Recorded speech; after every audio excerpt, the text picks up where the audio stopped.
Good morning, अस्सलाम वालेकुम। Rising Pakistan में आपको कहेंगे खुश आमदीद। मेरे साथ हैं मोहम्मद शुएब, मेरे साथ है सबीन फारूक। इस शो का करते हैं बाकायदा आगाज करते हैं एक सवाल। What's your favourite genre in film and drama and theatre? Thriller.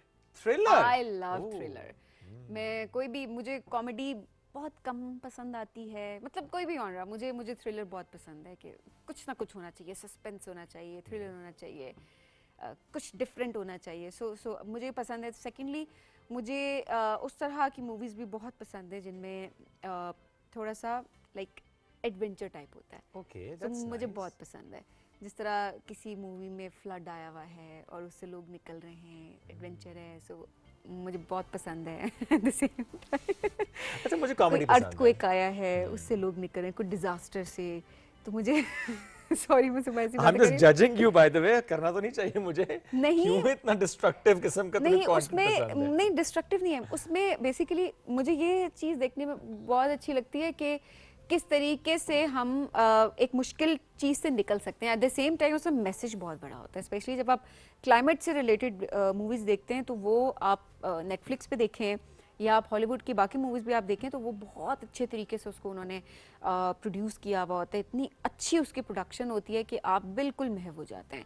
So like बहुत अच्छी। I recommend you some. चलें ठीक है, मैं जरूर देखूंगा। आपने सबीन देखनी ने है। रिकमेंड मुझे कर दी है कुछ। हाँ, और मैंने आज आपको ऑलरेडी आपने भी किया है सुबह ना? की थी मुझे, तो अभी भी आप मुझे कुछ बिल्कुल। रिकमेंड करेंगे। Will see that. लेकिन जब हम बात करते हैं ना टेलीविजन की, हम बात करते हैं स्टेज की, हम बात करते हैं फिल्म की, बहुत बड़े बड़े नाम जिन्होंने बुनियाद रखी इस काम में, स्पेसिफिकली इन पाकिस्तान, और जिस तरीके से उन्होंने लोगों को सिखाया, बल्कि बहुत से लोग उनसे सीख के यहाँ पर आए, उनसे इंस्पायर होकर यहाँ पर आए। जब उन नामों की फहरिस्त हम सामने रखते हैं ना, तो बिल्कुल टॉप पे कुछ नाम है जो हमारे सामने आएंगे। तो इसमें से एक नाम है अलबेला साहब का। अख्तर हुसैन उनका रियल नाम था।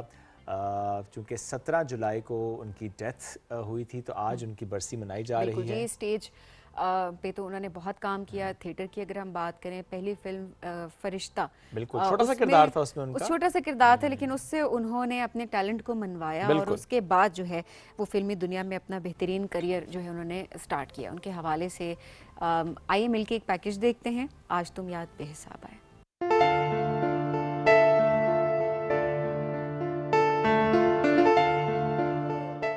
कर गिनना। एक, मैंने कहा ना कि तुम्हारा हाथ एक खुश नसीब का हाथ है मेरे बच्चे।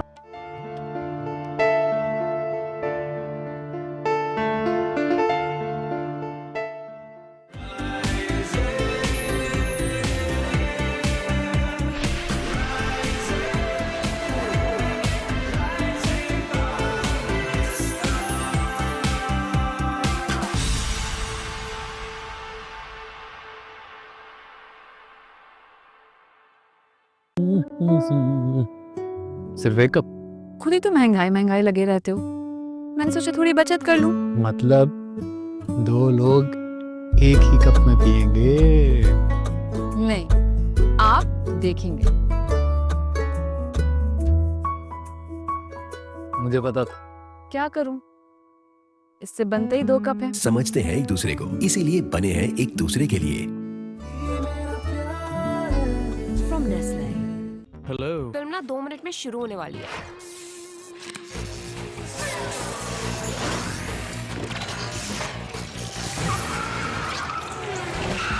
तुम इस पे आए हो? इस पे नहीं, इस पे आया हूँ। हमजा, बालकनी में प्लांट्स को सेट कर दो। वो तो माली सेट कर देगा ना। अरे वाह, मैं तुम्हारी प्रमोशन के लिए खुद को नए घर नए शहर में सेट करूं, तुमसे 4 गमले सेट नहीं हो रहे यार। भूल ये हुई है मुझसे थोड़ा सा कुछ। क्या करो? सेट करो, खास चाय बना के तुम्हारा मूड। समझते हैं एक दूसरे को, इसीलिए बने हैं एक दूसरे के लिए। चाय अच्छी बना लेते हो। वैसे वीकेंड पे माली का काम भी कर लेता हूँ।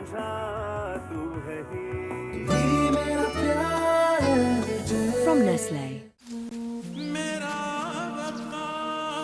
बाबा, बाबा,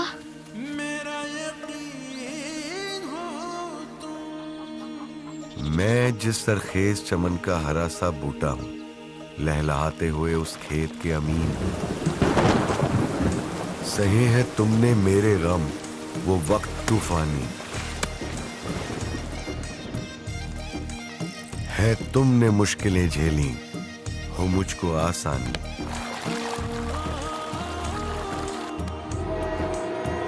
मेरे मुस्तकबिले महफूज की ज़मीं हो तुम सा खुददार बनूं, बेखौफ बावकार बनूं, तुम्हारा अक्स हूं, काबिले तहसीन हो तुम। बहुत ढूंढा, खाद मिल ही नहीं रही। अच्छा चलो, मैं कुछ करता हूँ। तुम्हारी मेहनतों का, सब्र का समर हूं मैं। आप बेफिक्र हो जाएं अब्बा। जैसे हर किसान है अपनी फसल के यकीन का मरकज, एंग्रो मरकज है हर किसान का मरकज यकीन। एंग्रो मरकज पे आपको हर प्रोडक्ट वक्त पर मिलेगा, वो भी मेयार की गारंटी के साथ। और इसके अलावा एंग्रो मरकज सॉइल टेस्टिंग के जरिए जमीन की जरूरत पर किसान को बाखबर रखता है। एंग्रो मरकज दे आसान रसाई, फौरन दस्तयाबी और बेहतरीन फसल का भरोसेमंद साथी। एंग्रो मरकज, किसान का मरकज़े यकीन। शाद बात। मजीद मालूमात के लिए एंग्रो रहबर की हेल्पलाइन 0800001110 पर राब्ता करें।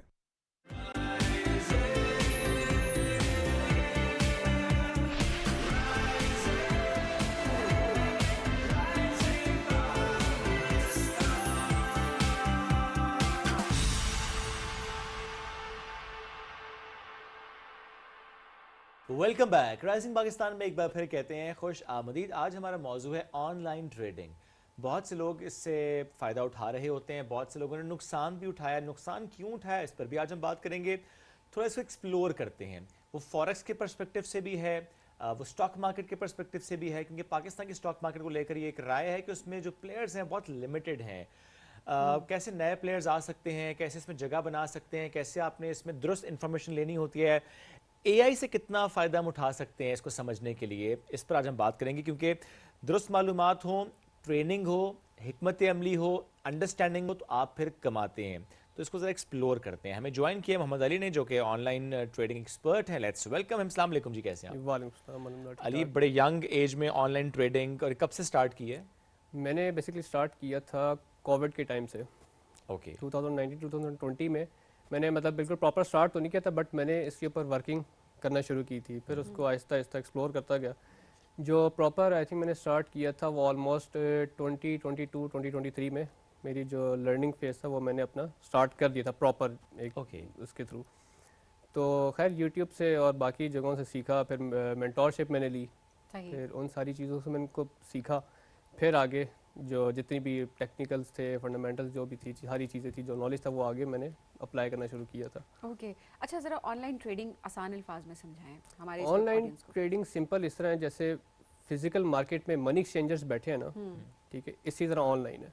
सही, सिंपल है, ठीक है। जैसे लाइक आपके आप फर्स्ट के मेरे पास PKR पाकिस्तान की करेंसी है, और मैंने लाइक अगर आगे US डॉलर परचेज करना तो सिंपल मैंने भी जैसे हम फिजिकल मार्केट में मनी एक्सचेंजर्स के पास जाते हैं तो इसी तरह आप कह लें ऑनलाइन है, ठीक है। अगर मैंने लाइक उनको PKR दिए और उन्होंने जो भी बाइंग एंड सेलिंग जो रेट चल रहा होगा उन्होंने मुझे उसके ऊपर जो US डॉलर होंगे वो मुझे दे देंगे। ओके, सेम इसी तरह ऑनलाइन है। तो देखें किसी फिजिकल सेटअप पे जाके तो हम या तो उनको ट्रांसफ़र करते हैं, या तो हम उनको कैश देते हैं, और हमें या तो अकाउंट में अगर डॉलर अकाउंट है, या अदरवाइज कैश मिल जाता है अगर हम ट्रैवल कर रहे होते हैं, बिकॉज ज़रा उसमें कुछ सर्टेन हमारी लिमिटेशंस होती हैं। ऑनलाइन ट्रेडिंग में क्या होता है कि वहाँ पर भी इसी तरह आप अकाउंट में पैसे भेजते हैं, और जो भी करेंसी है वो आपके अकाउंट में आती है, या क्या होता है? अच्छा, इसमें होता है ब्रोकर। ओके, ठीक है। ब्रोकर के ऊपर मतलब जो भी हमारी एक अपनी इन्वेस्टमेंट होती है वो हमने आगे ब्रोकर में लाइक उन पर वहाँ पर अपना डिपॉजिट करते हैं। ठीक है, ठीक है। फिर जो आगे जब ब्रोकर होता है वो देन हमारी जो आगे जितनी भी ट्रेड्स हैं वो आगे भेजता है। ब्रोकर बेसिकली अब असल चीज़ यही आती है कि मोस्टली लोगों को इशू आता है कि ब्रोकर कौन सा सेलेक्ट किया जाए या कौन सा अच्छा ब्रोकर है, क्योंकि ज़ाहिर बात है कि लाइक हमारी अपनी एक इन्वेस्टमेंट है वो सेफ़ भी होनी चाहिए। ठीक है। तो जो भी अच्छे ब्रोकर्स हैं जो लाइसेंस हैं, चाहे वो पाकिस्तान के हैं या बाहर के हैं, तो असल चीज़ ये है कि इनको देखना चाहिए कि कम से कम इनके पास अच्छे लाइसेंस वगैरह हैं या मतलब लाइक वेरीफाइड हैं कि नहीं। ठीक है। देन आप उसके ऊपर प्रोसीड कर सकते हैं। बेसिकली असल चीज़ है यही, क्योंकि ज़ाहिर बात है अब जो लाइक फ़र्ज़ के मैंने अगर बाहर इंटरनेशनल मार्केट में लाइक ट्रेड करनी है तो मैं वहाँ जाके फिजिकल जाके तो नहीं कर सकता, तो उसमें हमारे लिए ब्रोकर हमारे लिए हेल्प करता है। ओके, फॉर एग्जांपल देखें, मैंने फॉर एग्जांपल मैं और सबीन डील कर रहे हैं ऑनलाइन, हम से एज्यूम कर रहे हैं कि मैंने एक अमाउंट सबीन को दी है, सबीन ने जो है मुझे उसका जो भी डिफरेंट करेंसी देनी है, और आप ब्रोकर हैं, आपका रोल क्या होगा? अच्छा, मेरा रोल जो है सबसे पहली चीज़ है कि जो आपकी इन्वेस्टमेंट है हाँ, उसको सेफ रखना। ठीक है, यानी मैंने पैसे आपको दूंगा? जी जी जी जी, ठीक आप है। ब्रोकर में डिपॉजिट करेंगे। ओके। फिर फर्दर ऑन आगे जितनी भी एनालिसिस हो गए चार्ट के ऊपर, लाइक आपने ट्रेड करना है यूएसडी से यूरो पे या है। यूएसडी से कैनेडियन डॉलर पर, ठीक है, तो वो सारा आपका ब्रोकर ही आपको इस चीज़ की अपॉर्चुनिटीज देता है कि आप इन पेयर्स पर आप ट्रेड कर सकते हैं। अब फॉरेक्स जो है बेसिकली करेंसी पेयर्स कहलाते हैं। मैं मेजरली जिस पे काम करता हूँ वो है गोल्ड। ओके, ठीक है, गोल्ड के ऊपर भी आप इसी तरह ब्रोकर के थ्रू यानी ही आप ट्रेड आप करते हैं। ब्रोकर को पे करते हैं और जी, आप जी। उससे गोल्ड बाय करते हैं। जी जी जी जी, पेमेंट आपने कर दी उसके अकाउंट में? हाँ जी हाँ जी। गोल्ड कहाँ आएगा? गोल्ड हमारे पास ऑनलाइन ही है। हवा में? नहीं, हवा में से नहीं कह सकते हैं, बट इसमें खैर वो इस तरह होता नहीं, मतलब मैं समझना चाह रहा हूँ, वो गोल्ड एक्चुअली कहाँ एग्जिस्ट करता है?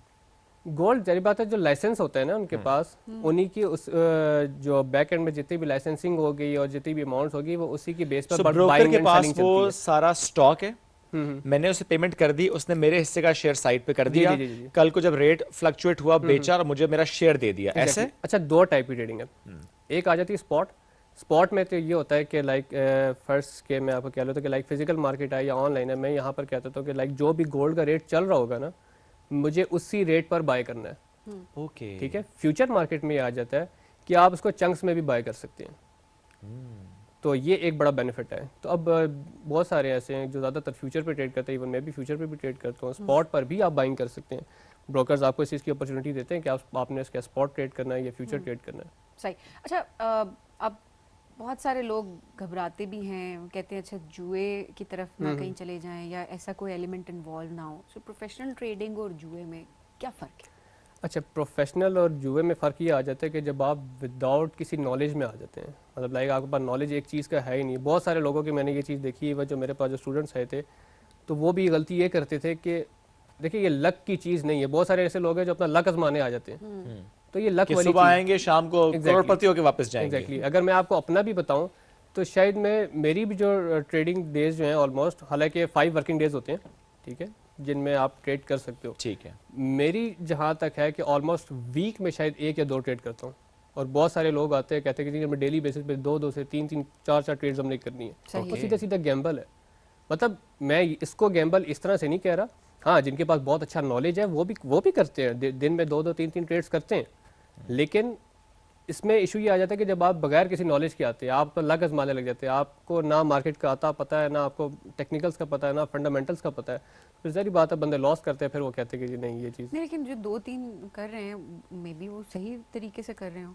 नहीं, मैं वही कहा कि देखिए बिल्कुल करते हैं अगर नॉलेज है तो। अगर नॉलेज है, हाँ। अगर आपको इस चीज़ का पता है कि एनालिसिस और बैक एंड पर चीज़ें किस तरीके से चल रही हैं, फिर तो ठीक है। मतलब आप बेशक दिन के अगर 3 भी कर रहे हैं, 4 ट्रेड्स भी कर रहे हैं, तो वो मतलब वैलिड है, कोई इशू नहीं है। इसके नॉलेज कैसे हासिल किया जाता है? किसी ने अगर इसको सीखना है, समझना है, मार्केट एनालिसिस लेना है, ये तो एक ऑनगोइंग प्रोसेस थ्रू आउट आपको करना है। ये नहीं हो सकता कि आपने हफ्ता सीख लिया उसके बाद आप आंखें बंद करके बैठ जाएंगे, यू नो, और करते रहेंगे। आपको डेली बेसिस पर अप टू डेट भी रहना है कि क्या चल रहा है। सो किस तरह से सीखा जाता है? क्या YouTube is a right platform? You should have a mentor, या कोई ऐप है, कोई मेंटोरशिप प्रोग्राम्स होते हैं पाकिस्तान में जो सिखाते हैं नए ट्रेडर्स को? अच्छा, देखिए सबसे पहली चीज़ तो आपको पता है ऑनलाइन दौर है, ऑनलाइन का ठीक है, तो कोर्सेज अवेलेबल हैं, कोर्सेज सब अवेलेबल होते हैं। इवन यूट्यूब के ऊपर 100% सारा नॉलेज अवेलेबल है, बेसिक, एडवांस तक सब कुछ है। मैंने खुद देखिए एडवांस तो रोज अपडेट हो रहा है।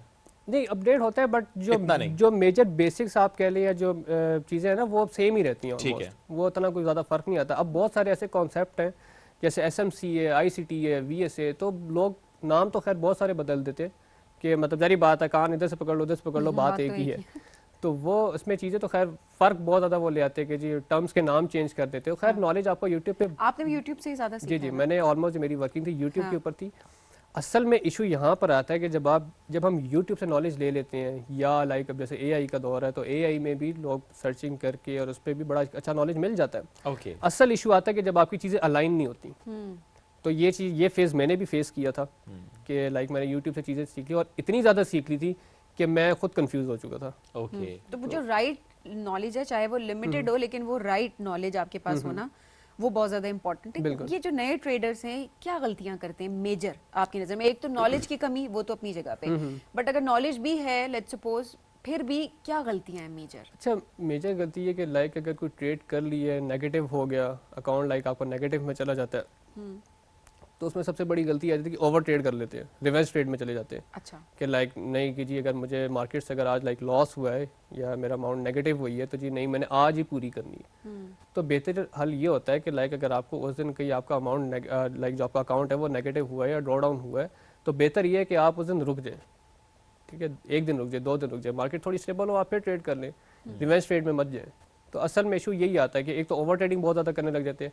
लाइक अगर ख़ास तौर पे जिनके पास नॉलेज इतना नहीं है या बिल्कुल थोड़ा सा नॉलेज लेके आते हैं, वो समझते हैं कि जी हाँ जी हमने 100% सब सीख लिया। मैं भी कभी नहीं कहता, ना ही कोई दुनिया में आई थिंक कोई ऐसा ट्रेडर है कि जो बिल्कुल 100% जिसके पास नॉलेज है। ओके, ठीक है, तो प्रॉफिट एंड लॉस आपको पता है हर बिजनेस में चलता है। समटाइम्स लक भी चल रही होती है और बिल्कुल। समटाइम्स हो सकता है कि जिस वक्त आप ट्रेडिंग करें उस वक्त ट्रेंड कोई और चल रहा हो। बिल्कुल बिल्कुल। गोल्ड क्या ज्यादा प्रेफरेबल होता है इसमें ट्रेडिंग के पर्सपेक्टिव से? अच्छा, मैं गोल्ड को ज़्यादा प्रेफर करता हूँ, लेकिन नए ट्रेडर्स को कभी भी नहीं कहता कि आप डायरेक्ट गोल्ड में हैं। क्यों? उसकी रीज़न है कि बहुत ज़्यादा वॉलेटाइल है, क्योंकि इसके प्राइस मूवमेंट बहुत तेज़ है। लाइक उसकी वॉलेटिलिटी को हैंडल करने के लिए तो बड़ा वो आपको एक टाइम लगता है। और बेहतर ये है कि लाइक अगर आपने इसमें आना है तो आप करेंसी पेयर से स्टार्ट करें। लाइक यूरो, यूएस डॉलर है, यूएसडी कैड है, जीबीपी, जेपीवाई है, ये सारे करेंसी पेयर हैं। What about silver? सिल्वर भी बहुत ज़्यादा वॉलेटाइल है। सिल्वर की मूवमेंट, मतलब सिल्वर में आपको मार्जिन अच्छा बचता है, लेकिन मैं प्रेफर नहीं करता सिल्वर को। ये मैंने इसलिए सवाल किया क्योंकि नए ट्रेडर्स आजकल मैं देख रहा हूं कि सिल्वर में ट्रेडिंग बहुत ज्यादा कर रहे हैं। बिल्कुल। सभी देखा कुछ दिन पहले कहा भी था ना लोगों ने कि जी सिल्वर की बाइंग करें। लोगों ने गोल्ड में इंटरेस्ट कम कर दिया था और सिल्वर में इंटरेस्ट, और बहुत ज्यादा तादाद में लोगों ने खरीदा है। बिल्कुल बिल्कुल। अब लेकिन बहुत सारे सही डिसीजन है आपकी नजर में? ठीक है, but in short term volatile है। वॉलेटाइल है। दूसरा वो इतना कोई लॉन्ग टर्म उससे किसी नहीं चलता सिल्वर। तो मुद्दे पे आते हैं, सीधा सीधा लॉन्ग टर्म वाले बताओ हमें। जिस तरह से गोल्ड है, गोल्ड बता रहे हैं ना, गोल्ड में आपको पता है इस मर्तबा हुआ ये था कि जब वॉर हुई थी तो सबसे बड़ा इशू ये आया था कि होता यही है कि कोई भी अगर कहीं पे अगर वॉर आपकी होती है तो जहरी बात है अगर आपका यूएस डॉलर अफेक्ट होगा तो गोल्ड की प्राइसेस ने राइज करना है। अच्छा, इस मर्तबा थोड़ा सा ऑपोजिट हो गया था। लाइक अगर मैं अपने एनालिसिस के मुताबिक भी जाऊँ तो मेरी चीज़ें मेरे मुताबिक बिल्कुल ठीक थी। ठीक है, ठीक है। बहुत सारे लोग इस बात पे फंसे थे कि वॉर शुरू हो गई है, गोल्ड ने अब बाय साइड, मतलब ट्रेंड दोबारा से इसका एक बड़ा स्ट्रॉन्ग बाय मोमेंटम में आ गया, जबकि ऐसा नहीं था। इस मर्तबा हुआ ये था कि जितने भी इन्वेस्टर्स हैं ना गोल्ड से शिफ्ट हो गए थे क्रूड ऑयल पे। और गोल्ड की प्राइस तो बढ़ी थी? नहीं, बहुत शॉर्ट टर्म में बढ़ी थी। अभी तो अच्छी खासी मतलब ड्रॉप आ गया गोल्ड की प्राइस में, बहुत ड्रॉप दोबारा से ड्रॉप आ गया। जी ड्रॉप आया। खरीद ले फिर। हाँ, अच्छी अपॉर्चुनिटी खरीद सकते हैं। ये देखे ना, कहते हैं ना कि प्राइस कम हो रही होती है, इतनी कम नहीं हुई ना। खैर जो एकदम बहुत ज्यादा ऊपर चली गई थी उससे ड्रॉप हुई है, बट अभी किलो में नहीं खरीदना मैंने, आउंस में खरीद। नहीं, आउंस में ही होता है। आउंस का मैं आपको बताऊं तो पर आउंस पे जो गोल्ड जहां से रिवर्स हुआ है $5,000 प्लस से रिवर्स हुआ है पर आउंस। जी, अच्छा खासा रेट गिरा है। तो अभी जो आई थिंक 4,000 से भी नेगेटिव आ चुका है। ये क्या अभी ऊपर जाएगा? वैसे नहीं जाएगा, बिल्कुल जाएगा, बस थोड़ी सी स्टेबिलिटी है अगर मार्केट में तो फिर बिल्कुल जाएगा दोबारा। So, इस वक्त अगर गोल्ड हम खरीद लेते हैं, चूंकि देखें इस वक्त जरा सा लो साइड पे है वो, नहीं अभी तो बड़ा एक अच्छी अपॉर्चुनिटी है। आप this is the right time to buy gold online trading में। ये ना ज्वेलर शॉप पे पहुंच के कहेंगे सोने नहीं आप दे दो, इवन फिजिकल भी आप बाय कर सकते हैं, लेकिन ज्यादा फायदा तो आई थिंक ऑनलाइन वाले में है। ऑनलाइन में भी फिजिकल में बात एक ही है। अच्छा, सेम है।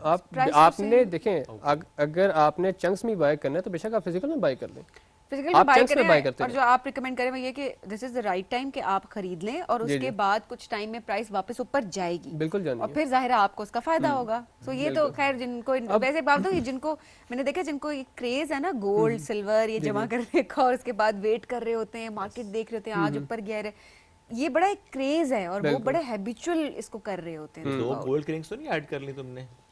नहीं, ये आर्टिफिशियल नहीं है। आपने जरूर भांडा फोड़ना था।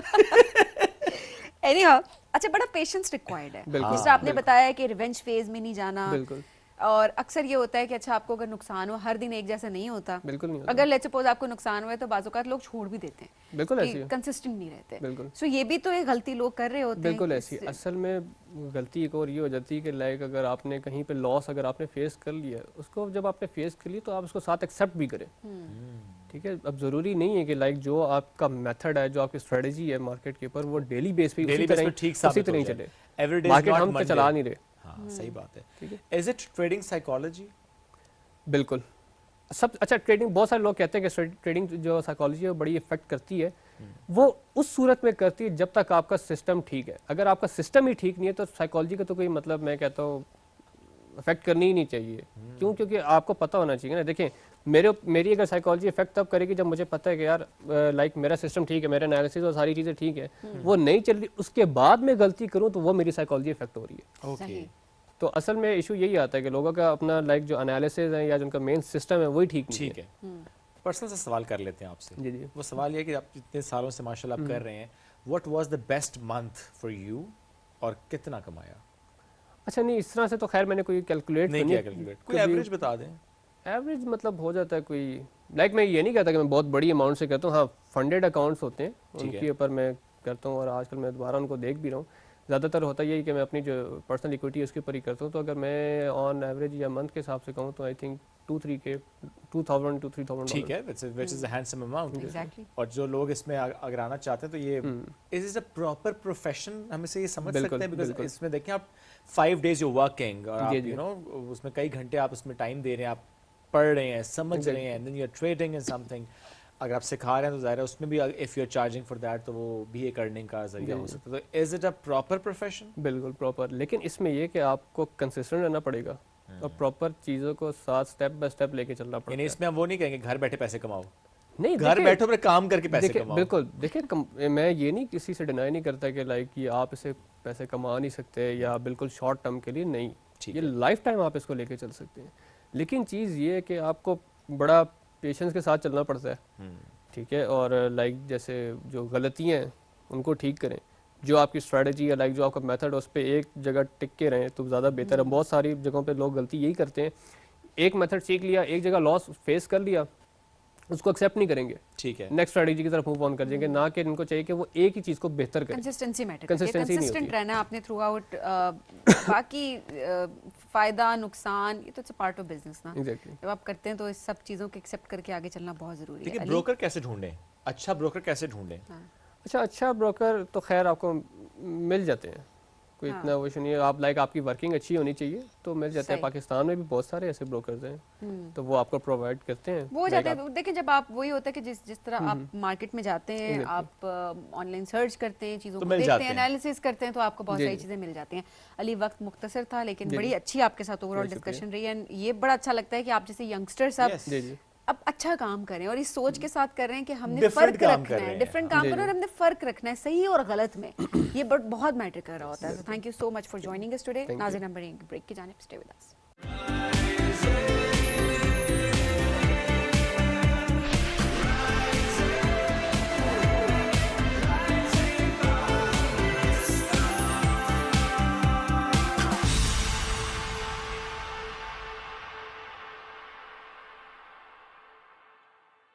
हेलो। फिल्म ना 2 मिनट में शुरू होने वाली है।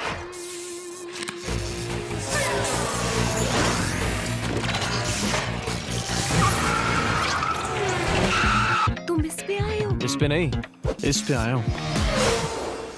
हमने कहा रुक ही जाते हैं। बहुत अच्छा किया। भाभी, अब आपके हाथ की खास चाय मिल जाए तो मजा आ जाए। क्यों नहीं, अभी ला दो। Thank you.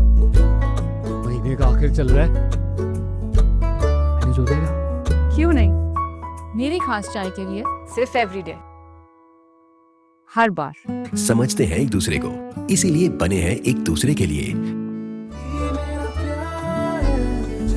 From Nestle. जैसे हर किसान है अपनी फसल के यकीन का मरकज, एंग्रो मरकज है हर किसान का मरकज यकीन। एंग्रो मरकज पे आपको हर प्रोडक्ट वक्त पर मिलेगा, वो भी मेयार की गारंटी के साथ। एंग्रो मरकज, किसान का मरकज यकीन। शाबाश।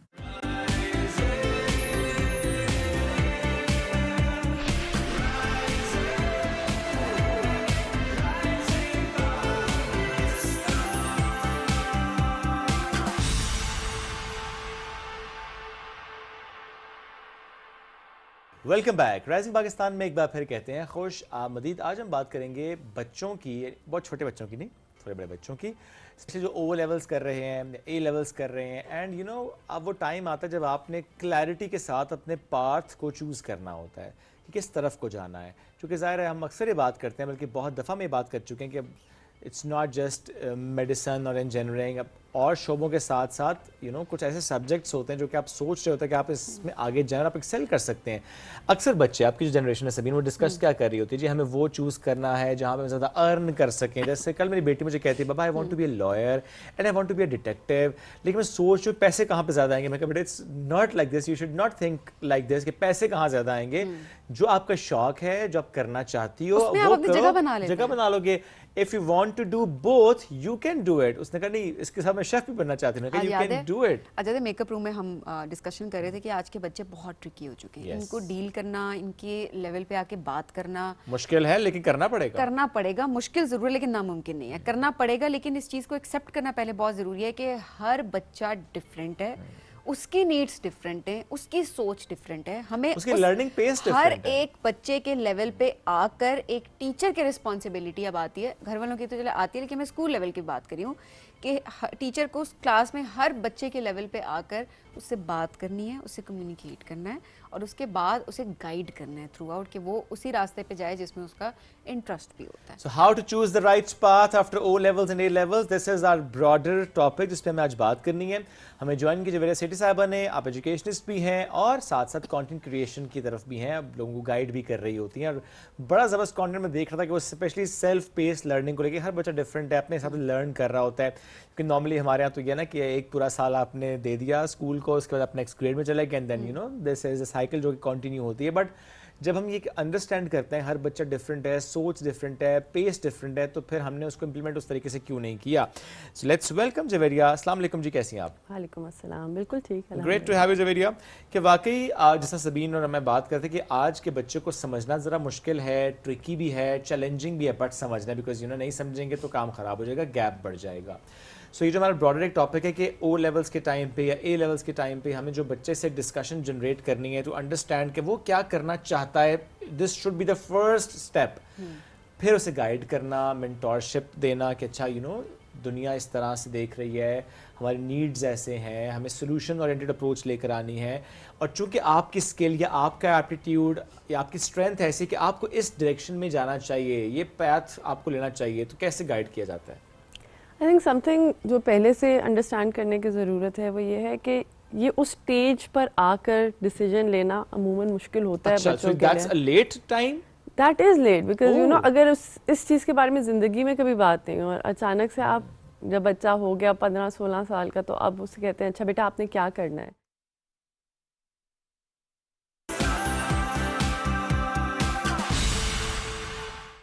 एक पेगमिलियन इफ़ेक्ट का एक एक्सपेरिमेंट भी था कि वो टीचर को बताया गया कि ये बच्चे जो हैं क्लास में ये जीनियस हैं, इनका आईक्यू बहुत हाई है, तो आपने इन पे अटेंशन देनी थी। हालांकि असल में उन बच्चों का आईक्यू हाई नहीं था। तो just because the teachers were told कि ये बच्चे बहुत आगे जाके they are going to do really well because of their IQ scores and intelligence, teachers ने उनको एक सर्टन नज़र से देखना शुरू कर दिया, बच्चों ने अपने आप को एक सर्टन नज़र से देखना शुरू कर दिया और they started growing in that direction. Although वो बिल्कुल इट वाज नॉट समथिंग जिसमें असल में उनके स्कोर्स डिफरेंट थे। सो आपको भी ये नज़र आया होगा even in our own academic life. अगर हमें कहते थे बेटा आपके मैथ में मार्क्स बहुत अच्छे आते थे, हम उसमें और मेहनत करते थे। हाँ जी, मैथ तो मुझे बड़ा पसंद है, क्या मतलब एक नंबर भी ना कटे उसमें। और जिन सब्जेक्ट्स में एक्चुअली मेहनत की ज़रूरत होती थी, लेट्स से कि इस्लामियात में अच्छा स्कोर नहीं आया, तो बंदा उसकी शक्ल भी नहीं देखना चाहता था, although that subject required more attention, right? Absolutely. So when you realize you good at something ever in life, एक ह्यूमन नेचर है that you build on it further. I think उसमें एंजॉय करते हैं, फिर आप थ्राइव करना शुरू हो जाते हैं। It is very attuned to you. आप अच्छा कर रहे हैं, हाँ। आप बेहतर कर रहे हैं। ये मियां बीवी के रिलेशन में भी आप अक्सर सवाल पूछते हैं ना उसमें भी अक्सर यही होता है कि जब आप थ्रू आउट अपने पार्टनर से कंप्लेन करते हैं ना कि तुम ये भी नहीं कर रहे या ये भी नहीं कर रही, ऐसे नहीं हो रहा, वैसे नहीं हो रहा, तो वाकई ह्यूमन नेचर है कि इंसान कहता है कि maybe I am not good enough और शायद मैं इससे ज़्यादा नहीं कर सकती। वो फिर उस वाले फेज में चले जाते हैं और जो कर रहे होते हैं वो भी नहीं करते। तो जब आप ये कहना शुरू करते हैं ना कि ये बेहतर किया और छोटी छोटी चीज़ों में आप ग्रेटफुल होना शुरू हो जाते हैं, तो वो आपके लिए अगला शख्स बहुत बेहतर करना शुरू हो जाता है। तो ये वाकई इंसानी एक फितरत है जिसको हमें ऑब्वियसली लेके चलना बड़ा इंपॉर्टेंट होता है। अच्छा, एक क्लास में सब बच्चों को इक्वली ट्रीट करना कितना इंपॉर्टेंट है, या इक्वली ट्रीट नहीं करना चाहिए क्योंकि हर बच्चा डिफरेंट अटेंशन और उसकी डिफरेंट नीड्स हो सकती हैं, उसके हिसाब से उसे डील करना चाहिए। देखिए नीड्स तो हर बच्चे की एब्सोल्युटली डिफरेंट है, you know there are no two ways about it. हम ये कभी कह ही नहीं सकते कि two children are going to learn in the same way. जिस तरह से स्कूल्स करंटली ऑर्गेनाइज्ड हैं, lot of it has to do with logistics, ठीक है, कि फीजिबिलिटी, एडमिनिस्ट्रेटिव फीजिबिलिटी कि एज वाइज बच्चों को ब्लॉक्स में डालना, फिर इस तरह से प्रोग्रेस कराना। I am sure I am not the first one जो इस चीज़ के बारे में बात करिए, बहुत लोग बहुत ज़्यादा इस टॉपिक के बारे में बात कर चुके होंगे। रियलिस्टिकली तो academics, learning, all of it has to be self-paced. And for the longest time, despite being an alternative school, हम भी self-paced नहीं हो पाते थे।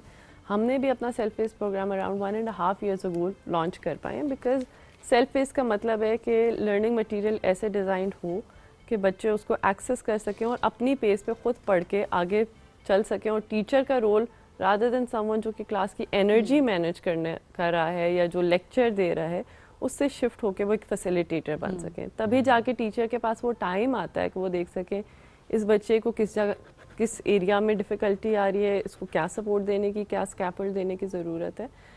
अदरवाइज़ कोई और तरीका नहीं है ये करने का, बिकॉज एक टीचर भी एक इंसान है। 30 बच्चे आप सामने रख दें, 40 मिनट क्लास टाइम दे दें, एक कोर्स दे दें, साथ लेसन प्लानिंग करनी है, वो डिलीवर भी करना है।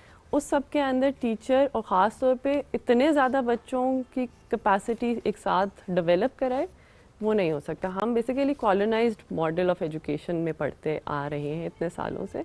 पहले हम इसको ट्रेडिशनल स्कूल कहते थे, फिर मैंने रियलाइज़ किया ट्रेडिशंस में तो बहुत वैल्यू है, यू नो, ट्रेडिशंस तो बड़ी आला चीज़ है, उससे तो हम बहुत सीख सकते हैं। जब वो सिस्टम फेल तो नहीं हुआ जो एग्जिस्ट कर रहा है, उसने ब्यूरोक्रेट्स भी दिए, उसने जजेस भी दिए, उसी ने यू नो हर डोमेन पे सीएसपी ऑफिसर्स हर तरफ, हर फील्ड जो अभी मतलब पाकिस्तान की एक मेजर पोस्ट आप पे हैं, बिल्कुल टॉप नॉच चले जाएं, वो सब इसी ट्रेडिशनल मॉडल से होकर आए हैं।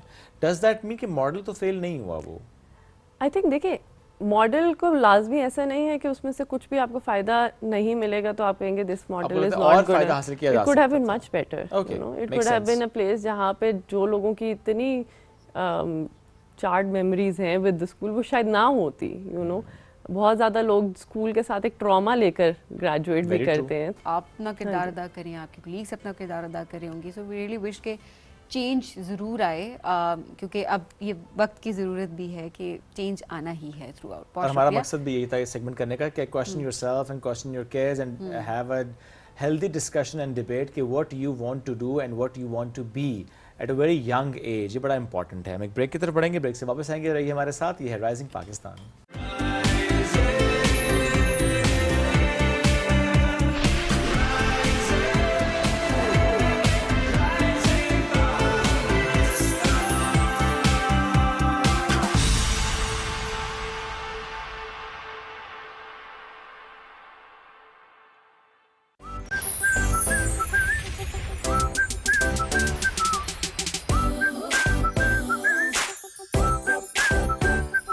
सुबह 8 बजे से 9 बजे तक की नशरियात के लिए हमारे साथ ताउन किया है CSE public awareness, Colgate, everyday milk, Nestle Nido, Nestle Pakistan limited, Pepsi Cola.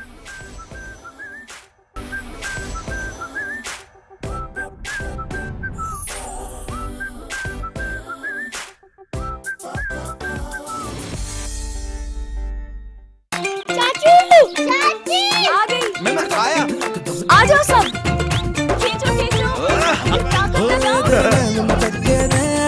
कर दिया दिल पे जादू, तुझे देख के दिल पे तीर चले रहे न दिल पे काबू। बहुओं के हाथों में दम है। पूरे खानदान के कपड़े मैले हो गए हैं, ये सरदर्दी क्या कम है? बहुत कम है मेरे बोनस ट्राई स्टार के सामने। बनाए झाग ज्यादा, निकाले दाग ज्यादा, कपड़े धोए सबसे ज्यादा। वही रस्साकशी एक बार और होगी। सोच लो, इस बार बहुओं के साथ उनकी सास भी होगी। वाह क्या बात है बोनस की।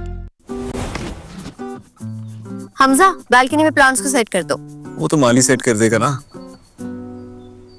अरे वाह, मैं तुम्हारी प्रमोशन के लिए खुद को नए घर नए शहर में सेट करूं, तुमसे 4 गमले सेट नहीं हो रहे यार। भूल ये हुई है मुझसे थोड़ा सा कुछ क्या करो? सेट करो खास चाय बना के तुम्हारा मूड। समझते हैं एक दूसरे को, इसीलिए बने हैं एक दूसरे के लिए। चाय अच्छी बना लेते हो। वैसे वीकेंड पे माली का काम भी कर लेता हूँ।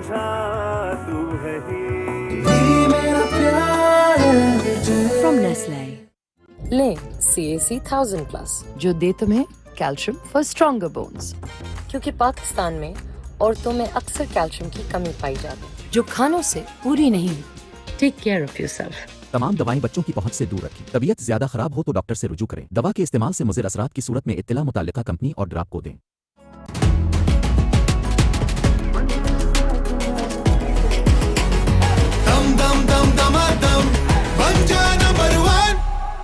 जैसे हर किसान है अपनी फसल के यकीन का मरकज, एंग्रो मरकज है हर किसान का मरकज यकीन। एंग्रो मरकज पे आपको हर प्रोडक्ट वक्त पर मिलेगा, वो भी मेयार की गारंटी के साथ। एंग्रो मरकज, किसान का मरकज यकीन। शाबाश।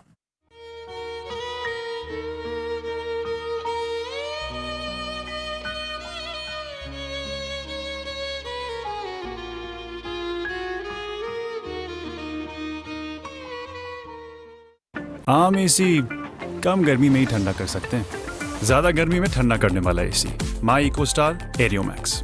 बड़ा इंडोर, बड़ा डबल एयर कंडेंसर और real T3 compressor, 5 step power limit and 5th generation indoor and outdoor self cleaning. Eco Star, extra fast, extra cool, extraordinary. मतलब क्या स्ट्रॉन्गर पेप्सी का? मतलब कमाल। क्या टेस्ट है यार? वो टेस्ट है क्या यार? उससे पूछो। एक्स्ट्रा फिज, एक्स्ट्रा टेस्ट, स्ट्रॉन्गर पेप्सी। मैं रहूं strong, vitamin C, B6, D3 और जरूरी कैल्शियम के साथ। CAC 1000+। Take care of yourself. तमाम दवाएं बच्चों की पहुंच से दूर रखें। तबीयत ज्यादा खराब हो तो डॉक्टर से रुजू करें। दवा के इस्तेमाल से मुज़िर असरात की सूरत में इत्तला मुताल्लिका कंपनी और ड्राप को दें। अहमद बेटा चलो उठ जाओ। मम्मा, हाँ दांत में बहुत दर्द है। कैविटी कैविटी है क्या? मैं स्कूल कैसे जाऊंगा? आज फिर स्कूल छोड़ो। ओके मम्मा। तुम ना एक्टिंग स्कूल जाओ, अच्छी कर लेते हो ड्रामेबाज। हर माँ जानती है कि कोलगेट मैक्सिमम कैविटी प्रोटेक्शन का फ्लोराइड और कैल्शियम बूस्ट दे पूरे 24 घंटे तक कैविटी से हिफाजत। 24 घंटे तो कैविटीज का कोई चांस ही नहीं। Colgate maximum cavity protection. हमने कहा रुक ही जाते हैं। बहुत अच्छा किया। भाभी, अब आपके हाथ की खास चाय मिल जाए तो मजा आ जाए। क्यों नहीं, अभी ला दो।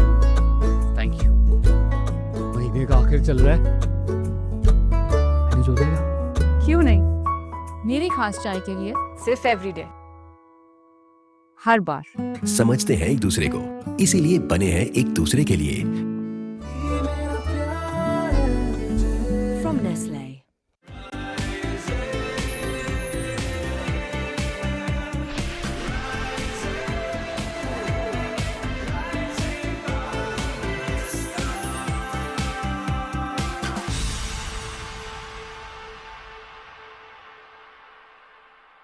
Welcome back to Rising Pakistan में आपको कहेंगे खुशामदीद। मैं कहूँगी हर शख्स का मसला है ये जो अभी हम डिस्कस करने जा रहे हैं। वो ये कि हम कहते हैं अभी तो तनख्वाह आई थी, अब ख़त्म होगी, हमें तो पता ही नहीं चला, अब समझ ही नहीं आ रही पूरा महीना कैसे गुजारें।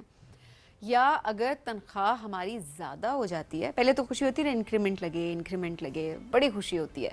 इंक्रीमेंट लग जाता है तो उसके बाद पैसे कहाँ गए पता ही नहीं चला, और कुछ टाइम बाद हम ये कहते हैं कि तनख्वाह में इजाफा हुआ है, हमें तो लगा ही नहीं है कि तनख्वाह बढ़ी है। ऐसे ही है। क्या हम अपने अखराजात बढ़ा लेते हैं? और अगर देखें हम पहले वाले अखराजात में मैनेज कर रहे होते हैं तो हम इतने अखराजात क्यों बढ़ा लेते हैं कि वो इंक्रीमेंट की अमाउंट भी लग जाती है, और उसके बाद बहुत सारे लोग हैं वो तो आखिरी दिनों में उधार पे चलना शुरू हो जाता है। वेरी ट्रू, ज़रा ये हो रहा होता है।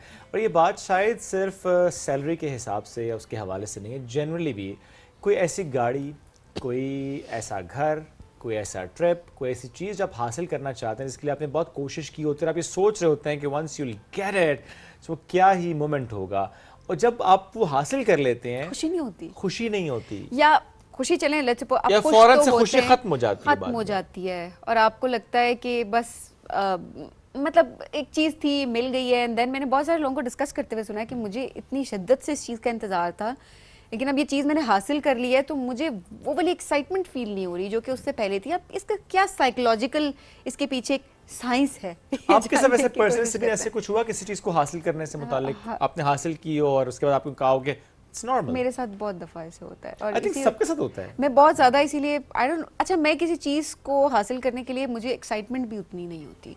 अच्छा आई जस्ट वॉन्ट कि अच्छा मुझे मिल जाए लेकिन मुझे वो क्रेज़ नहीं होता। ऑब्वियसली बेहतरी कौन नहीं चाहता लेकिन मुझे वो क्रेज़ नहीं होता। शायद जब मुझे वो चीज़ मिल जाती है तो मुझे हाँ खुशी होती है, आई फील हैप्पी। एक दिन होगी, 2 दिन होगी, तीसरे दिन it's normal. So I don't know हाँ वो डिफरेंस है। आई थिंक ये बड़ा नॉर्मल है, वाकई होता है। वो एक गाड़ी it was my dream car और जब मैंने वो हासिल कर ली तो बड़े नॉर्मल हो जाता है। उस पर इंसान कहता है कि कोई और चीज़ होनी चाहिए, और चीज़ हो जाए। इस तरह कुछ ट्रिप्स ऐसे जिनको लेके I was very excited and once I have done that. अच्छा लेकिन ये नहीं है कि मैंने खुश नहीं हुआ था उस मोमेंट में जब वो हुआ था। I was very happy and I was like कि मैं इसको एंजॉय करना चाहता हूँ इस मोमेंट को। हाँ उसके बाद नेचुरली वो कम हो जाता है। अच्छा लेकिन मौजू हमारा सिर्फ सैलरी को लेकर आ जाए, क्योंकि आपने भी नोटिस किया होगा जो सैलरीड क्लास हमारी है कि जब सैलरी में इजाफा होता है जिसको आप बहुत अरसे से सोच रहे होते हैं कि अच्छा ये होना चाहिए, होगा तो आप ये करेंगे, बड़ा खुश होंगे, ये इश्यूज हल हो जाएंगे, आप ये सोच रहे होते हैं। लेकिन with time in a month और 2 वो जो खुशी मांद पड़ जाती है। ऐसा क्यों होता है? इज इट साइकोलॉजिकल या जैसा सबीन ने भी कहा कि हम कुछ ऐसा कर लेते हैं कि हमें उसको महसूस नहीं करवाया जा रहा होता प्रॉब्ली हमारे इन्वायरमेंट के थ्रू कि अखराजात हमने गालिबन बढ़ा लिए होते हैं, या ज़ाहिर है एक हम इन्फ्लेशन की बात भी इसमें कर लेते हैं। We have with us corporate strategist हैं, हेड ऑफ HR हैं आतिफा एहसान साहब। हमेशा उनसे बात करके हम बड़ा कुछ सीख रहे होते हैं। Let's welcome. अस्सलाम वालेकुम जी, कैसी हैं? वालेकुम अस्सलाम, कैसे हैं आप? अल्हम्दुलिल्लाह। आतिफा साहब इससे पहले के मौजू पे आपने माशाल्लाह एक नई जर्नी का आगाज़ किया, that is your YouTube journey. It's very good. देखें आप जैसे लोग जिनकी आवाज़ बड़ी मौसर है, बहुत से मामलों पर गहरी निगाह रखते हैं, गाइड करते हैं। हम अक्सर ये बात करते हैं कि आप जैसे लोगों को होना चाहिए डिजिटल स्पेसेस में ताकि ना एक मौसर आवाज़ जा सके, एक बड़ी जामे आवाज़ जा सके। कैसी जर्नी स्टार्ट हुई है जी?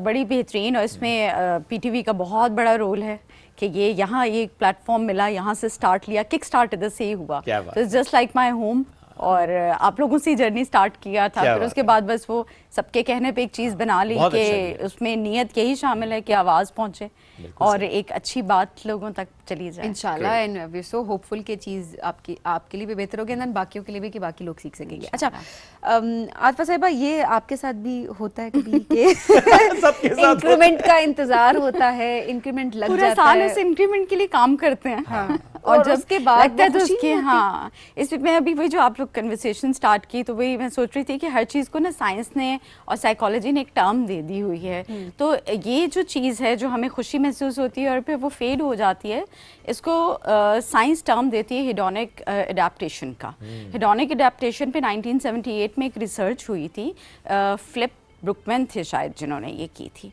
और उन्होंने अमेरिका में ना लोग जिनकी लॉटरी निकलती थी $1 मिलियन की, उन्होंने उनके ऊपर रिसर्च की थी कि जब उनकी लॉटरी निकलती थी ना, इमेजिन $1 मिलियन की, हम तो यहाँ इंक्रीमेंट को रो रहे हैं, तो वो उनका, और आफ्टर 2 मंथ्स उन्होंने देखा कि उनमें और उस इंसान उन लोगों में, उस क्लास में, कम्युनिटी में, ग्रुप में जिनको नहीं कुछ भी मिला था, दे वर सेम। यानी वो 2 महीने के लिए 2 महीने के बाद वो भी उसी तरह शिकवा कर रहे थे, परेशान हो रहे थे, महंगाई का रोना रो रहे थे, चीज़ों का कह रहे थे। जो आम बंदा जिसको वो एक बोनस या एक जंप या एक पंप पैसों का नहीं मिला था, वो कर रहा था। हमारे पास थोड़ा सा आता है तो हम फिर ज़्यादा की ख्वाहिश करते हैं। हमारे पास हमारी एक ड्रीम कार, जैसे आपने कहा, ये हम सबका प्रॉब्लम है। हमारा एक टारगेट होता है, हम वो टारगेट अचीव कर लेते हैं और हम समझते हैं कि यार ये टारगेट मिल जाएगा ना, दैट इज़ माई डेस्टिनी। जब वो डेस्टिनी आपको मिल जाती है तो स्टार्टिंग पॉइंट बन जाता है। तो ये इसको दीन आपका जो है नबी पाक सल्लल्लाहु अलैहि वसल्लम ने बता दिया था, फिर साइंस ने इसको रीइंफोर्स किया 78 में कि ये इस टर्म को हेडोनिक एडेप्टेशन कहते हैं कि आपका डोपामीन सर्ज होता है और उसके बाद वो चीज़ उस सर्ज जब आता है तो फिर वो लेवल दोबारा वापस। क्या इसका मतलब ये कि हम मुतमईन नहीं होते, कंटेंटमेंट हासिल नहीं करते? बिल्कुल ऐसा ही है शुएब कि देखिए ये इसको अगेन हम इसको एक टर्म है जो कहते हैं लाइफस्टाइल इन्फ्लेशन। तो आप देखें, इसीलिए आपका दीन कहता है कि जब ज़्यादा माल आए तो अपने स्टैंडर्ड्स रेज करने की बजाय अपना टेबल बड़ा कर लो, देने वाला हाथ बन जाओ ज़्यादा, ताकि वो एक कंटेंटमेंट रहे। कंटेंटमेंट हमेशा आपको और आप ये चीज़ कभी अपनी ज़िंदगी में आप ऑब्जर्व भी करना, आई एम श्योर आप लोगों ने की होगी और देखने वाले भी करें, हमें दे के हमेशा खुशी होती है। तो जब जो खुशी है ना उसका ताल्लुक दिल से है, लेने का ताल्लुक आपके दिमाग से है, ठीक है। इंसान जो 2+2 कर रहा होता है, इकट्ठा कर रहा होता है, वो आपका दिमाग होता है। आपका दिल जो है वो हमेशा किसी को दे के, किसी की मदद करके, किसी के काम आके एक बड़ी अजीब सी आपको सेटिस्फेक्शन होती है। तो जब coming back to this thing कि ये हमारे साथ होता है, ये एक आपका लाइफस्टाइल इन्फ्लेशन है, और दूसरा वही जो अभी मैंने बात की वो आपका जो है वो स्टार्टिंग पॉइंट आपका वो जो है शिफ्ट हो जाता है, माइलस्टोन शिफ्ट जो है ना आपका, कि पहले वही चीज़ मेरे लिए सब कुछ थी, वो मुझे मिल गई तो मैंने कहा कि नहीं इससे आगे, ये तो मुझे मिल गई, अब इससे आगे बेहतर से बेहतरीन तो कभी भी बेहतर से बेहतरीन में बंदा खुश नहीं ना रह सकता। ये एक वो रैट रेस है जिसमें हम भागे चले जा रहे हैं। तो इसमें बेसुकूनी किसी कैफियत है ना इंसान के अंदर वाकई, और फिर आई डोंट नो, ये हम सबके साथ होता है कि जो चीज़ हमारे पास होती है हम उस पर खुश नहीं होते, कदर नहीं करते। तो ग्रेटिफिकेशन नहीं है ना, ग्रेटिफिकेशन जो है दिस इज़ वेरी इंपॉर्टेंट। दीन भी आपका कहता है कि दिलों का इत्मीनान अल्लाह के जिक्र से है। आप ना कुछ ज़्यादा करें, हर वक्त अल्लाह का जिक्र, कोई एक अल्लाह का ले लें, नाम ले लें, कोई चीज़ शुक्रगुजारी देखें, वो इसी का नाम है ना कि आप वैसे ग्रेटफुल हो कि आपके पास जो है आप ग्रेटफुल हो, और फिर आपको अल्लाह बहुत ज़्यादा देता है। बेशक आप शुक्र अदा करें, अल्लाह और देता है। ये मैं आपको बताऊं, ये चीज़ें साइंस ने साबित की हैं। हम सिर्फ इस वक्त दीन की अगर ना भी बात करें, साइंस की बात करें, लॉ ऑफ अट्रैक्शन, आप वो अट्रैक्ट करते हैं जो फ्रीक्वेंसी आप यूनिवर्स को दे रहे होते हैं। यही चीज़ आपका दीन कहता है कि आप जितना शुक्र करोगे उतना मिलेगा। तो ये तो चीज़ आपको दीन ने भी साबित कर दी, आपको साइंस ने भी साबित कर दी, तो व्हाट इज स्टॉपिंग अस? फिर तो शुक्र करना चाहिए। लेकिन असल में होता ये है कि हम इंसान, बस वही बात है कि हमारे अंदर वो एक चीज़ है कि हम जो नहीं होता ना, हम नेगेटिव एनर्जी पे बहुत फोकस कर रहे होते हैं। मेरे पास ये भी नहीं है, मैंने ये भी लेना है, मेरे पास ये भी नहीं है, मुझे ये भी नहीं मिला। कंप्लेनिंग हमारी जो नेचर है ना, उसने बहुत सारी चीजें खराब और कंपैरिजन ने बहुत खराब से भी इन चीजों को किया है ना कि फॉर एग्जांपल आपका अगर रेज लग भी गया, इंक्रीमेंट आ भी गया, लेकिन आपको जिस मोमेंट मालूम होता है ना कि मेरे कोलीग का मुझसे ज्यादा रेज हो गया या उतना रेज ही हो गया, आपकी खुशी मांद पड़ जाती है। अभी अपनी खुशी सेलिब्रेट करो, किसी का लगा है ज्यादा लगे, डजंट मैटर। शोएब, मुझे ना इससे, क्योंकि अभी जून फाइनेंशियल ईयर खत्म हुआ है, तो ये ACRs का था, ठीक है, टाइम, तो ये दिस एक्चुअली हैपन। और अभी सुन के वो जो मेरे वो जाहिर है मैं तो हेड कर रही हूँ HR को, तो पूरी ऑर्गेनाइजेशन ही मेरी टीम है, तो हो सकता है वो रिलेट भी कर पाए। 3 लोगों का एक ग्रुप था, टीम थी, उनका इकट्ठा लगा इंक्रीमेंट। अब उसमें जिसका तो लग गया आउटस्टैंडिंग, ठीक है, जो दूसरे का लगा एक्सीड एक्सपेक्टेशन। और exceed expectation is also very good, मतलब 10% की जंप है, OS पे 15% है सपोज। अब वो जिसको 10% जंप मिली, वुड यू बिलीव कि मेरे लिए भी इतना, मेरी टीम के लिए भी इतना वो था, एक एम्बैरेसिंग एंड शॉकिंग कि he wasn't happy on his increment, rather he was focusing on his like senior कि मैं और ये इकट्ठे काम करते हैं, इनको OS मिल गया, मुझे क्यों नहीं मिला। And then we made him understand, हमने काउंसलिंग की, क्योंकि हमारा ज़रा काम ये भी होता है। हमने कहा कि देखो इस पे खुश हो, ये not everyone gets exceed expectation, you are exceeding expectation, तो चेरिश करो, सेलिब्रेट करो, this is not something less. माशाल्लाह बहुत से लोग हैं जिनको नहीं मिला। अथवा ये भी तो बताइएगा कि इंक्रीमेंट से पहले भी तो हम गुजारा कर रहे होते हैं, एक अच्छी लाइफ गुजार रहे होते हैं, कोई ऐसी बात नहीं है कि कोई बहुत सारी कमियां रह जाती हैं ऑल दैट, बट इंक्रीमेंट लगता है अच्छा खासा, लेट्स सपोज इंक्रीमेंट लगा, आपको आपकी सेविंग्स भी नहीं दोबारा हो रही होती, आपने लाइफस्टाइल चेंज कर लिया। साइकोलॉजिकल ये होता है, एक तो लाइफस्टाइल मैंने वही बताया कि कोई इतना वो नहीं होता, ये साइकोलॉजिकल होता है कि अच्छा मेरे पास पैसे हैं तो मैंने इतना लगाना है या मैंने इतना दिखाना है, क्योंकि कुछ चीजें हम उन पे भी लगा रहे होते हैं पैसे जिनका ऐसा कोई लॉन्ग टर्म फायदा भी नहीं हो रहा होता, और हम प्रॉपरली इन्वेस्ट भी नहीं कर रहे होते ना, तो हमारी ना सेविंग है ना कोई इन्वेस्टमेंट है। सो वो इंक्रीमेंट लगना ना लगना वो भी तो बराबर ही होगा। देखिए इसके 2 वजूहात हैं सबीन। एक तो ये कि जो इंक्रीमेंट लग रहा है एनुअल होता है, क्या वो आपका एनुअल इन्फ्लेशन को मीट कर रहा है? ठीक है, अगर आपकी एनुअल इन्फ्लेशन लेट्स से उस साल 20% है, मैं मिसाल दे रही हूँ, या 25% है, इंक्रीमेंट अगर आपका 10% लगा है तो कहने को बिल्कुल इंक्रीमेंट लगा है, लेकिन एट टाइम्स ये एक फैक्टर भी होता है कि वो जो उस वक्त एक नेशनल इन्फ्लेशन चल रही होती है, जो मार्केट का रुझान चल रहा होता है, उसके साथ आपका इंक्रीमेंट मैच नहीं करता ना। तो एक तो ये रीज़न भी होती है। दूसरी सबसे बड़ी रीज़न ये होती है कि हमें जैसे ही कोई चीज़ मिलती है in terms of monetary benefit या इंसेंटिव, तो हम क्रेडिट पे चलना शुरू हो जाते हैं। हम जैसे ही होता है हम प्लान शुरू कर देते हैं, अच्छा बड़ी एलईडी लेनी है हमने, घर के सोफा हमने चेंज करा लेने हैं, तो वो उतना शायद अमाउंट आया नहीं होता जिससे ज्यादा के हम खर्चे बुक कर लेते हैं। इतनी ज्यादा नहीं होती, जरूरत भी नहीं होती, वो चीजें अच्छी चल रही होती है। बिल्कुल, तो वो एक वो जो वही जो डोपामीन सर्च की मैंने बात की ना, बहुत से बड़ा कुछ करवा देता है। और बंदा बहुत कुछ ऐसे प्लान कर लेता है उस एक अमाउंट में कि वो ट्रिप पे चला जाता है, कहीं भी चला जाता है, घूमना फिरना हो जाता है। तो वन टाइम हो गया ना सुबीन, मतलब आपकी वो जो वन टाइम में उड़ा दिया, शायद कर्जा लेके उड़ा दिया एडवांस में पूरे साल वो जो आपको मिलने थे 30,000 40,000 एडिशनल। इतना सच नहीं बोलना था आपने वो पहले ही लगा दिए सारे। पता नहीं मुझे महसूस हुआ कि मुझे हिट किया इसने। I don't know why I'm हमने feeling तो बात किया, like हमने this. हो जाए तो हम क्या कर सकते हैं? किसी को मतलब किसी को भी हो सकता है, हम डिस्क्लेमर दे रहे हैं यहाँ पे, परेशानी उनको भी हो रहा है हिट। हाँ, किसी को भी हो सकता है। हाँ। चले, आज वक्त हमारे पे, कल किसी पे वक्त ही आ सकता है। वक्त की बात है। आज आपने ट्रिप पे लगा दिया, कल कोई और ट्रिप पे जाके लगा देगा, तो किसी के साथ भी हो सकता है, तो खुशी मान सबकी पड़ जाती है। Coming back to the topic, देखिए इंक्रीमेंट इसलिए लगाया जाता है कि किया था लेकिन कहीं पे लग गया। लग तो किसी और को भी किया, लेकिन अभी वो बताएगी नहीं। अच्छा, मुद्दे पे दोबारा आ जाते हैं। देखिए, जो इंक्रीमेंट लगाया जाता है नॉर्मली इसलिए कि एक तो ज़ाहिर है, देखिए इन्फ्लेशन एंड चीज़ें सारी सामने रखी जाती है, प्लस परफॉर्मेंस बेस्ड इंसेंटिव्स भी होते हैं और चीज़ें देख रहे होते हैं, आप स्किल सेट इंप्रूव करने इंसेंटिव दिया जाता है। और क्या ऐसी चीज़ होती है जो कि आपको इदारे से जोड़ के रखती है? बिकॉज हम देखिए कुछ एम्प्लॉयज़ को देखते हैं कि जी मैं 13 साल से काम कर रहा हूँ यहाँ पे, मैं 20 साल मुझे इस इदारे में हो गए, मैं शुरू से इदारे के साथ हूँ, आज तक इदारे के साथ हूँ, मैंने इदारा नहीं छोड़ा। वो क्या वजह, उसको कहीं और जॉब नहीं मिलती, या उस इदारे के साथ उसकी ऐसी अटैचमेंट हो जाती है कि वो नहीं छोड़ता, या इदारा कुछ ऐसा कर रहा होता है जिसकी वजह से एम्प्लॉयज़ नहीं छोड़ते उस इदारे को? अच्छा शुएब, इस पे ना हार्वर्ड ने एक रिसर्च की थी, और हार्वर्ड की ये दुनिया तारीख की सबसे लंबी रिसर्च थी, विच lasted for 85 years.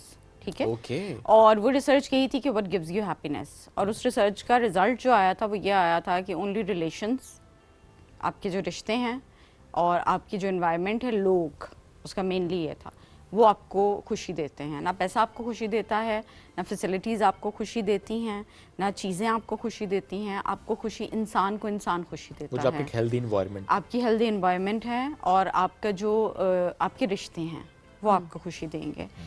Coming back to your question कि एट टाइम्स इंक्रीमेंट नहीं भी होता, दैट्स फैक्ट कि बहुत कम सैलरी में लोग 15-15 साल 20-20 साल एक जगह पे। रीज़न इसकी 2-3 हैं।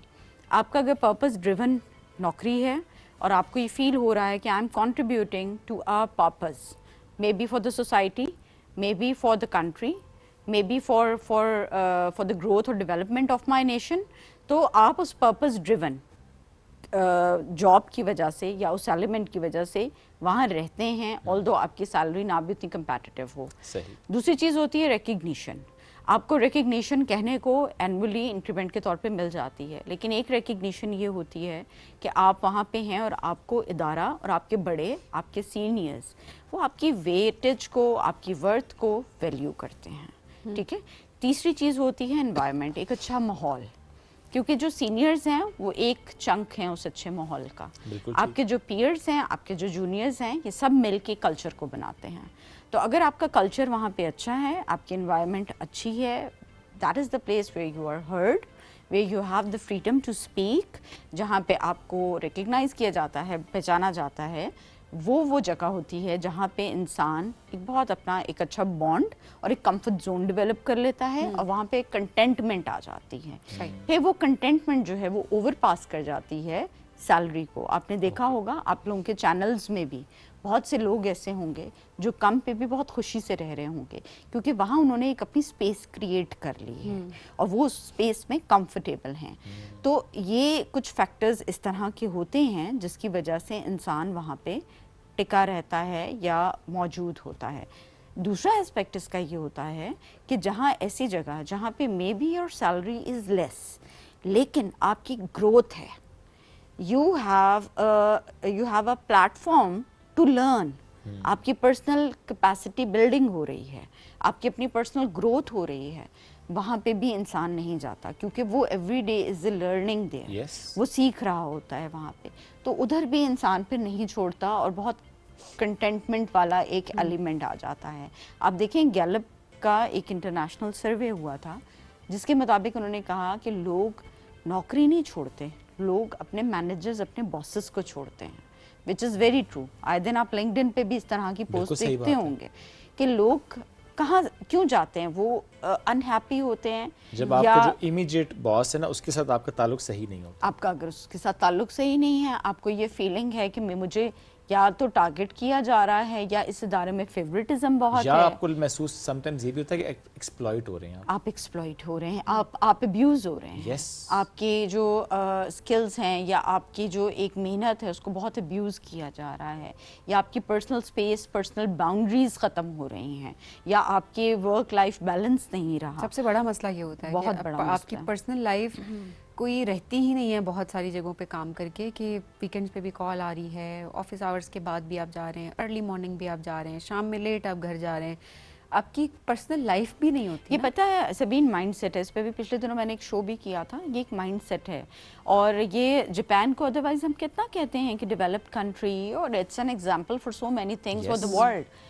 Japan is the worst example of work-life balance. Japan is the only country which has an official word karoshi.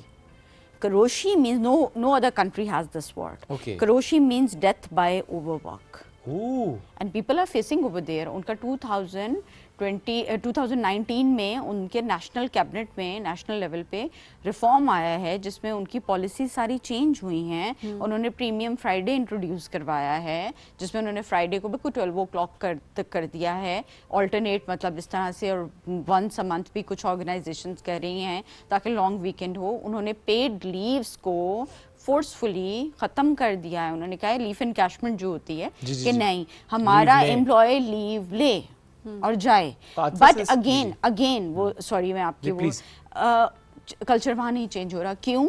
Mindset वहाँ आज भी इस चीज़ को लॉयल्टी के साथ वो किया जाता है, कनेक्ट किया जाता है कि वहाँ पे आपने रात, अगर आपका 5 बजे तक वो टाइम है तो 9 बजे तक लोग बैठे हुए घर जाके भी काम करें। दे कनेक्टेड विद वफादारी एंड विद लॉयल्टी। और शायद आतफा जो मेरी ऑब्जर्वेशन जापान को लेके कि वहाँ पे खामोशी भी थोड़ी है, लोग एक दूसरे से बात भी नहीं कर रहे हैं, दे आर वेरी वर्कहोलिक। अगर आप किसी वहाँ पे ट्रेन स्टेशन में भी जाएंगे तो भले वो जितना भी क्राउडेड होगा, लोग बस एक से उतरे दूसरी में जा रहे हैं और कानों में एयरपॉड्स लगे हुए हैं या टैबलेट यूज़ हो रहा है, काम कर रहे हैं, काम मुसलसल दे आर वर्किंग। वो नहीं किसी से इंटरेक्ट करे, वो रिलेशंस नहीं बना रहे उस तरह से, because they have worn this thing as a crown over their heads कि हम ज़्यादा काम कर रहे हैं। वर्कहोलिक की कल्चर ही ऐसा डेवलप आप देखें कि जब अगर कोई इंसान बहुत ज़्यादा दीन की तरफ होता है तो हम उसको या फैनेटिक कहते हैं, फंडामेंटल कहते हैं ना, लेकिन अगर कोई काम बहुत ज़्यादा कर रहा होता है तो उसके लिए कितना हमने फैंसी वर्ड वर्कहोलिक का बना दिया है। तो ये चीज़ें हैं, स्कैंडिनेवियन कंट्रीज़ हैं, they are a very good example of work life balance.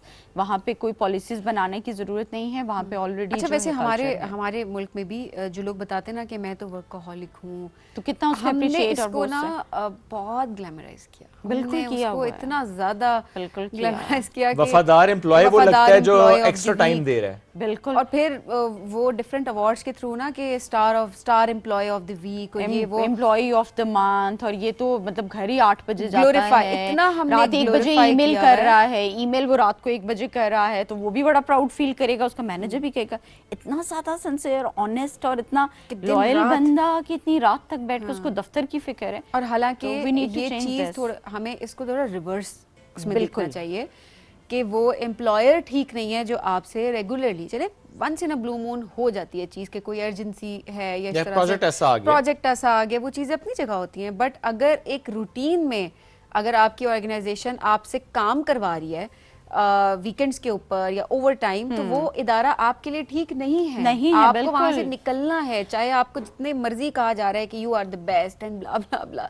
It's very important कि आपको उस टॉक्सिक कल्चर से निकलना है। सबीन, स्कैंडिनेवियन कंट्रीज की जो मैं बात कर रही हूँ ना, उसमें एग्जैक्टली यही चीज़ है कि वहाँ पे अगर कोई ओवरवर्क करता है ना, या कोई आफ्टर 5 o'clock या जो स्टिपुलेटेड उनके टाइम है, उसके बाद अगर कोई भी एम्प्लॉई अपने मैनेजर को या उधर पोर्टल पे ईमेल कर रहा है या काम कर रहा है, तो उसकी फॉरन एक्सप्लेनेशन मैनेजर की कॉल हो जाती है कि either this person is overworked, आपने इसकी कैपेसिटी से इसको ज़्यादा काम दिया हुआ है, या ये इतना कॉम्पिटेंट नहीं है कि ये अपने उन प्रिस्क्राइब्ड 8 आवर्स में अपना काम कंप्लीट कर सके, तो ये क्यों है? मैनेजर की कॉल आ जाती है अपने सीनियर से, तो ये चीज़ें स्टार्ट करने की जरूरत बहुत ज़रूरी है। ये चीज़ें जिन पे बात करें प्लीज़ ग्लोरीफाई ना करें इस तरह की चीज़ को कि जी हम वर्कaholic हैं, it's good for you, but उसको ग्लोरीफाई ना करें सो दैट जो लोग अपना वर्क लाइफ बैलेंस रख रहे हैं वो एक गिल्ट में चले जाएं, या एक ऐसा कल्चर डेवलप हो जाए कि उनके इदारे उन्हें कहना शुरू कर दें कि वो देखो जी हमारा फलाना एम्प्लॉय है, उस इदारे का वो एम्प्लॉय या वो टीम इस तरह काम करे और आप लोग काम नहीं कर रहे आपको। और लेकिन ऐसा भी नहीं है आप कहें कि अच्छा हमसे वीकेंड पे भी काम ना करें, आप अपना काम भी कंप्लीट ना करें। तो ये दोनों तरफ बैलेंस रखने की जरूरत है।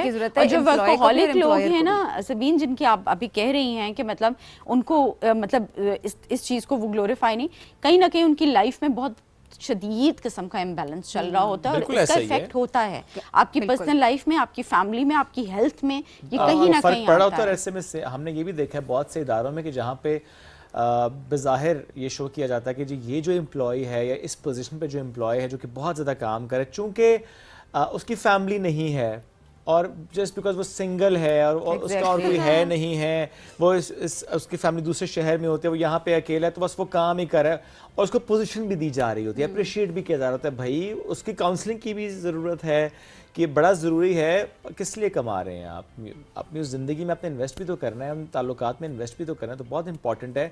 जैसे भी आपने कहा ग्लोरीफाई ना करें ऐसे एम्प्लॉयज़ को, ऐसे इन्वायरमेंट को।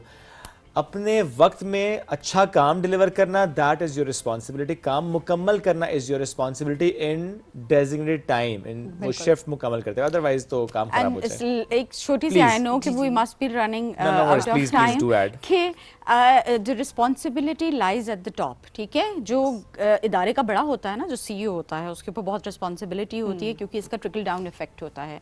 अगर वो इस चीज़ को करेगा, एंड वी आर ब्लेस्ड अल्हम्दुलिल्लाह कि मैं जिस इदारे में हूँ वहाँ पे हमारे जो हेड हैं, जो CEO हैं, उनको सबकी मेंटल हेल्थ इन चीज़ों की बहुत है और वो मतलब पुश कर रहे होते हैं कि you people should join gym और अपना वो टाइम। और वही चीज़ फिर हमें भी आई है कि मैं भी अपनी टीम को, वो लड़के जैसे भी आपने कहा कि शहरों से दूर, मेरी टीम में बहुत से ऐसे हैं जो हॉस्टल में रह रहे हैं, हॉस्टलाइट्स हैं, उनको वो बैठे होते हैं, मैडम हमने घर जाके क्या करना है। मैं कहती हूँ जिम करो, जाके जॉगिंग करो, अपनी हेल्थ का ख्याल करो। ये और ये चीज़ें आपका स्टैमिना बिल्डअप करती हैं। ये कोई तरीका नहीं है कि अगर आपकी फैमिली नहीं तो आप 9 बजे तक बैठे हैं। वही चीज़ जो है वो रिफ्लेक्ट होती है ना आपके काम में भी, तो वो प्रोडक्टिविटी बहुत ज़्यादा हैम्पर हो जाती है। अगर आप 9 बजे तक बैठे हैं तो आपका वही काम जो आपने ड्रेन हो जाएंगे, आप प्रोडक्टिविटी आपकी वैसी डिक्रीज हो जाएगी। तो बेहतर है कि अपने वक्त में काम मुकम्मल करें and then give time to yourself. Asfa, thank you very much, साथ मौजूद थी यहाँ पे, so great to have you. नाज़रीन, इसी के साथ हम एक ब्रेक की तरफ बढ़े, ब्रेक से वापस आएंगे, रहिए हमारे साथ। ये है राइजिंग पाकिस्तान।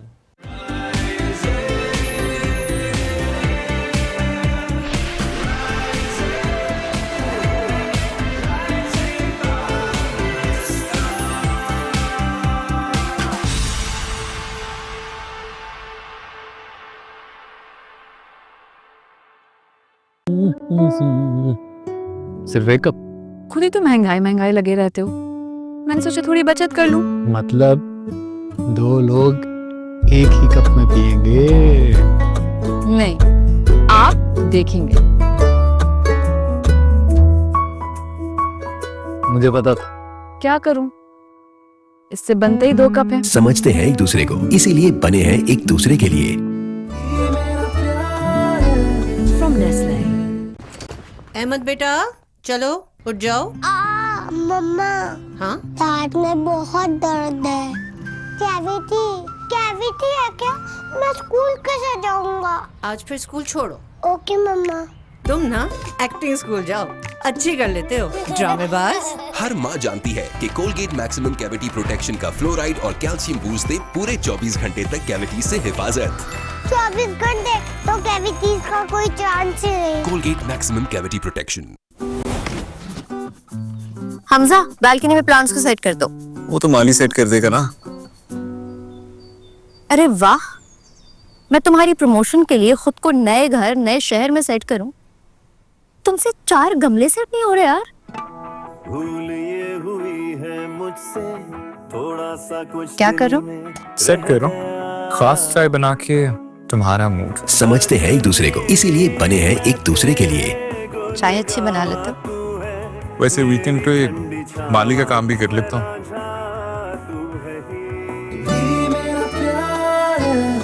From Nestle. मैं रहूं strong vitamin C, B6, D3 और जरूरी कैल्शियम के साथ। CAC 1000+। Take care of yourself. तमाम दवाएं बच्चों की पहुंच से दूर रखें। तबीयत ज्यादा खराब हो तो डॉक्टर से रुजू करें। दवा के इस्तेमाल से मुज़िर असरात की सूरत में इत्तला मुताल्लिका कंपनी और ड्राप को दें। बाबा बाबा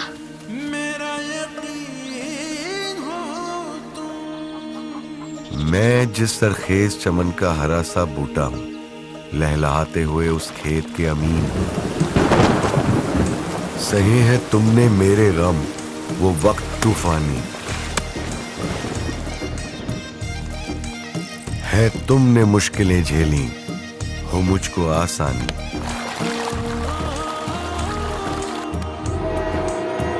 मेरे मुस्तकबिले महफूज की ज़मीं हो तुमसा खुददार बनूं, बेखौफ बावकार बनूं, तुम्हारा अक्स हूं, काबिले तहसीन हो तुम। बहुत ढूंढा, खाद मिली नहीं रही। अच्छा चलो, मैं कुछ करता हूं। तुम्हारी मेहनतों का, सब्र का समर हूं मैं। आप बेफिक्र हो जाए अब्बा। जैसे हर किसान है अपनी फसल के यकीन का मरकज, एंग्रो मरकज है हर किसान का मरकज यकीन। एंग्रो मरकज पे आपको हर प्रोडक्ट वक्त पर मिलेगा, वो भी मेयार की गारंटी के साथ।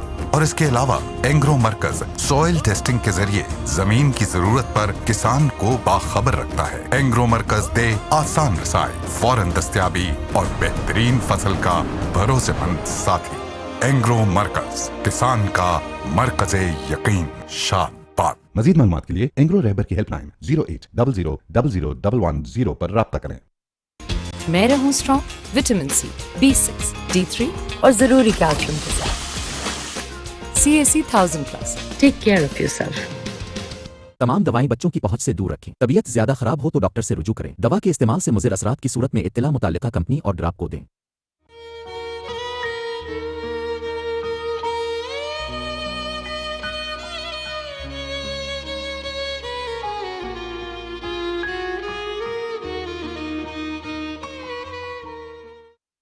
मैं रहूं strong vitamin C, B6, D3 और जरूरी कैल्शियम के साथ।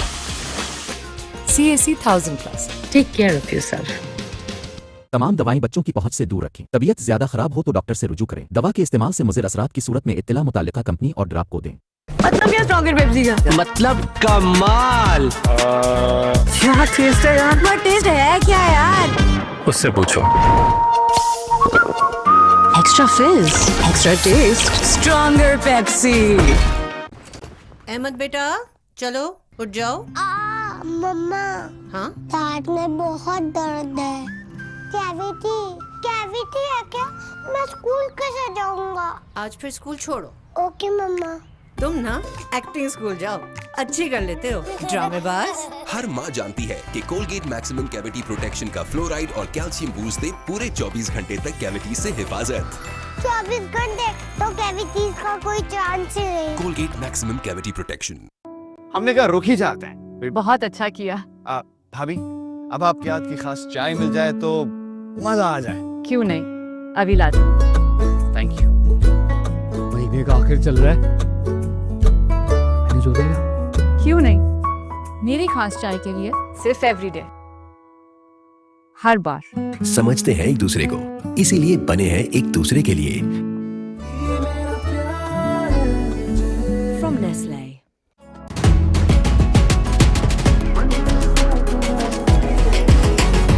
दम दम दम दमादम बन जा नंबर 1। मेरा लेमन मैक्स बार कम घुले ज्यादा चले। क्यों? यकीन नहीं आता तो खुद देख लें। दूसरे बार बहुत जल्दी घुल जाते हैं, जबकि मेरा लेमन मैक्स बार सबसे कम घुले, तभी तो सबसे ज्यादा चले। लेमन मैक्स बार कम घुले ज्यादा चले। जैसे हर किसान है अपनी फसल के यकीन का मरकज, एंग्रो मरकज है हर किसान का मरकज़े यकीन। एंग्रो मरकज पे आपको हर प्रोडक्ट वक्त पर मिलेगा, वो भी मेयार की गारंटी के साथ। एंग्रो मरकज, किसान का मरकज़े यकीन। शाद बात।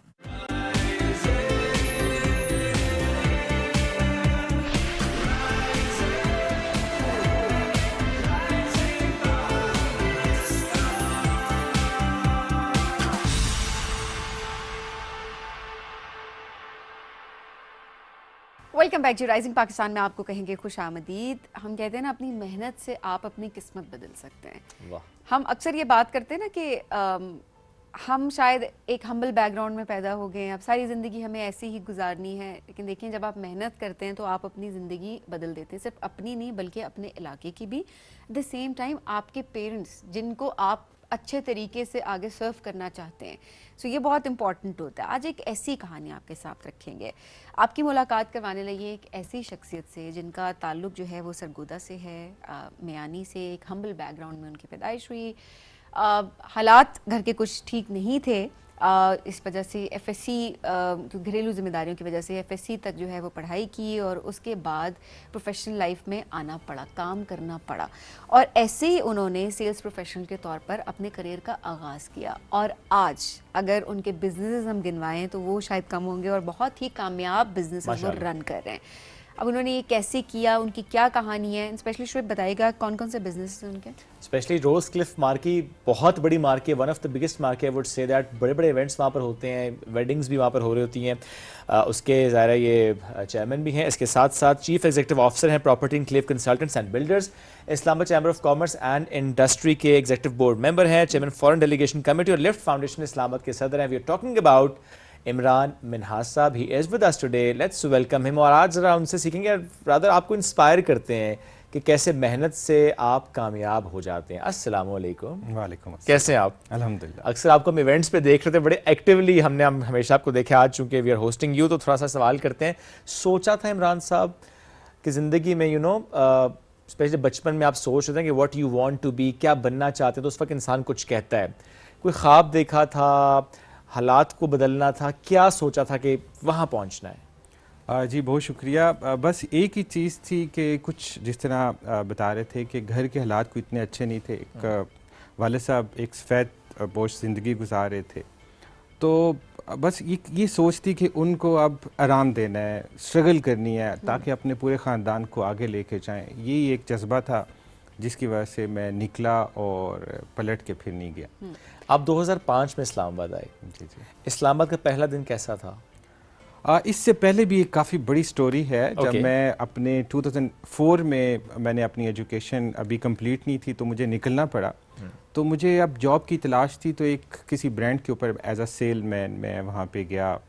अब वहाँ पे बहुत ज़्यादा, चूँकि मेरे लिए पहली दफ़ा बाहर निकलना था, एक शहर में जाना, एक गांव की लाइफ डिफरेंट, शहर की लाइफ डिफरेंट, तो काफ़ी स्ट्रगल करनी पड़ी वहाँ पे। लेकिन एक चीज़ थी कि मैं ये चाहता था कि मैं सारी ज़िंदगी सेलमैन तो नहीं रहना, मैंने कुछ बनना है। कुछ टारगेट्स थे, छोटे छोटे मैंने टारगेट्स बनाए हुए थे, तो उसकी तलाश में था। जॉब पे मैंने ये सीखा कि रिलेशन बनाना, ताल्लुकात बनाना मैंने सीखा।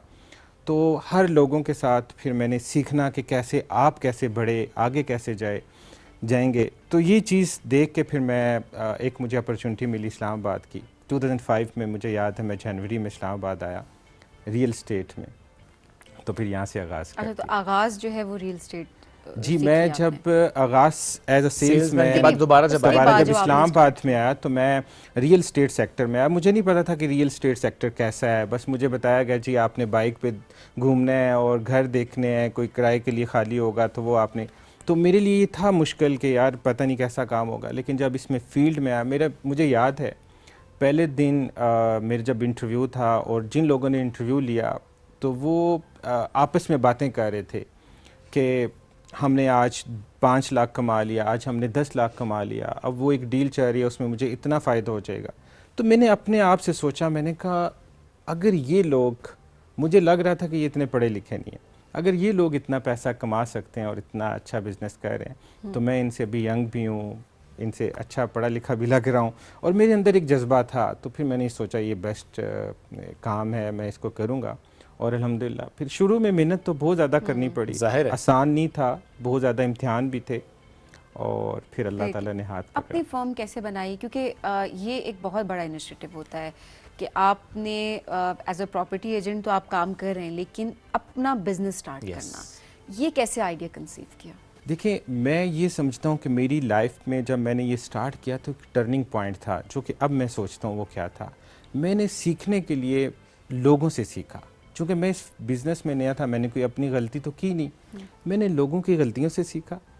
लोग कैसे कामयाब हुए, उसके लिए बेस्ट था कि मैं डोर टू डोर मैंने कैंपेन चलाई। मैं हर ऑफिस में जाता, सीधा जो CEO था उसके पास जाना, पूछना कि आप यहाँ तक कैसे पहुँचे, आप कैसे कामयाब हुए। तो वो कुछ लोग तकरीबन 20% 30% लोग मुझे अपने पास बिठा के मुझे गाइड करते थे कि यार ये काम करोगे तो कामयाब होगे, इन चीज़ों को छोड़ोगे तो कामयाब होगे। तो मैंने उन चीज़ों को पिक किया जो पॉजिटिव थे। ठीक है, नेगेटिव पॉइंट्स को मैंने अपनी लाइफ से ख़त्म कर। हम ज़रूर चाहेंगे वो बताएं, वो जो आपने उन सब से सीखने के बाद एक किया कि अच्छा ये मुझे करना है और ये चीज़ें मुझे ज़िंदगी से एक्सक्लूड करनी है, वो कौन सी चीज़ें थी जो आपने इनकॉर्पोरेट की और किसको ज़िंदगी से निकाला कामयाबी के लिए? देखिए बहुत सारी चीज़ें थी। एक तो अगर आप अपनी फील्ड, जो भी आपकी फील्ड है, उसमें आप ईमानदारी के साथ काम करेंगे, उसको टाइम देंगे, उसके साथ सिंसेयर होंगे तो कामयाब होंगे। अगर आप शॉर्टकट की तरफ जाएंगे तो नाकाम होंगे। फिर और इसके अलावा बहुत सारी ऐसी आदतें थी, जिस तरह कामयाबी के लिए आपको मेहनत करनी पड़ती है, इसी तरह मैं ये समझता हूँ कि कामयाबी के लिए आपको आदतें चेंज करनी पड़ती हैं। बहुत सारी आदतें, आप सुबह टाइम से उठें, आपकी ड्रेसिंग अच्छी होनी चाहिए, ये टूल्स में है। आपकी ड्रेसिंग अच्छी होनी चाहिए, आपका इखलाक अच्छा होना चाहिए, आप ईमानदारी के साथ आप लोगों के लिए वो चॉइस, वो चीज़ पसंद करें जो अपने लिए पसंद करते हैं। तो मेरे ख्याल में ये बहुत सारे ऐसी चीज़ें थी जो कि आगे मैं बताऊंगा। सबसे बड़ी चीज़ थी कि मैंने लोन किसी से नहीं लिया, मैंने बोरो नहीं किया। ओके, ये चीज़ जो होती है जब आप किसी अपने रब के अलावा किसी से आगे हाथ फैलाते हैं। ऐसा टाइम भी था मेरे पास खाने के लिए कुछ नहीं था, मेरे पास अकोमोडेशन नहीं होती थी, मेरे पास एक मोबाइल था वो भी चोरी हो गया, मेरे पास मोबाइल भी नहीं था, लेकिन मैंने किसी से उधार नहीं लिया, मैंने बैंक लोन नहीं लिया। ओके, आपको याद होगा 2005 में बहुत ज़्यादा बैंक ने गाड़ियाँ लीज पे देना स्टार्ट की। मुझे भी मेरे दोस्त कहते थे, मेरा स्टार्ट था कि अगर आपने बिज़नेस बेहतर करना है तो आप बाइक या गाड़ी लीज पे ले लें। तो मैंने इस चीज़ से अवॉइड किया, क्योंकि मैंने लोगों से सीखा था कि जो अगर आप लीज पे या इसी तरह अगर आप कोई उधार लेके अपना बिज़नेस चलते हैं तो उसमें नाकामी के ज़्यादा चांस होते हैं। तो ये चीज़ सीखने में फिर मैं जिनके पास जॉब करता था या जिनके पास मैंने रियल एस्टेट का काम सीखा, तो एक टाइम के बाद उन्होंने अपना ऑफिस ख़त्म कर दिया।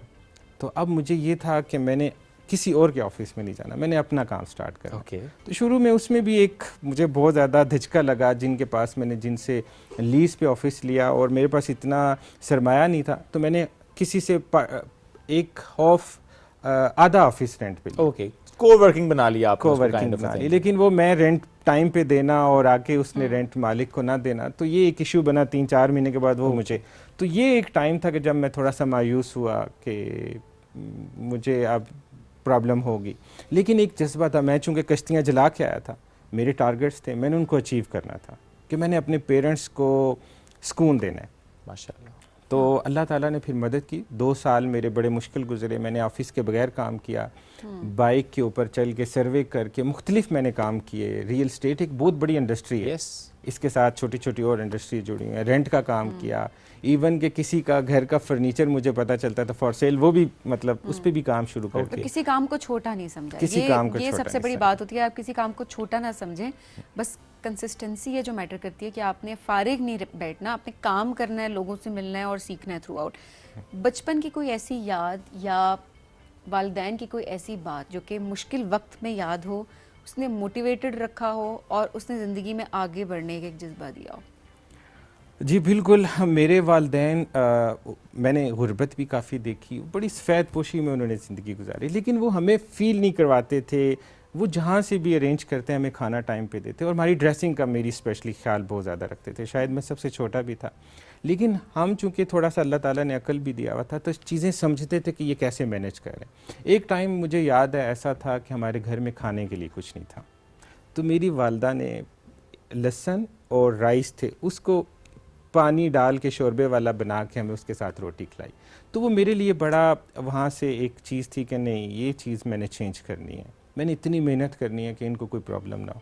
तो फिर अल्लाह ताला ने करम किया, आज अल्हम्दुलिल्लाह। आज सेंसिटिव हैं बचपन से? बहुत ज़्यादा, बहुत ज़्यादा। मैं कुछ ऐसी चीज़ों से अवॉइड करता हूँ जिससे मुझे ख़तरा हो कि मेरी रिस्पेक्ट के ऊपर, मेरे वालिदैन की रिस्पेक्ट के ऊपर हर्फ आए। तो ये चीज़ें मेरे ख्याल में एक आपको कामयाब बिजनेसमैन बनाती हैं।